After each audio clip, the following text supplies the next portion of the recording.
সেখানে আমরা আসি না, সেখানে আসি না, খোঁজ খবর নেই, কিছুই না।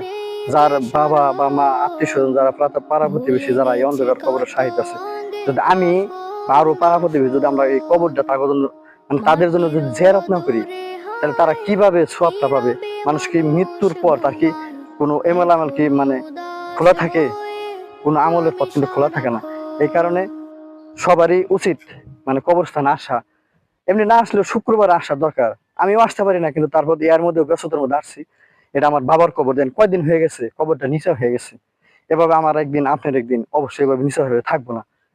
এই সুন্দর ত্রিভুবনে এত মায়া মমতা ভালোবাসায় কেউই থাকবো না, কিন্তু আমরা আবেগে মানে কথা বলি, বিবেক দিয়ে কাজ করি না। তো আমি কবরস্থানে জিয়ারত করতে আসছিলাম। সবাই আমার জন্য দোয়া করবেন, কবরবাসীর জন্য সবাই আপনারা দোয়া করবেন। আল্লাহ তাআলা যেন তাকে বেহেশতে নসিব করে। আসসালামু আলাইকুম।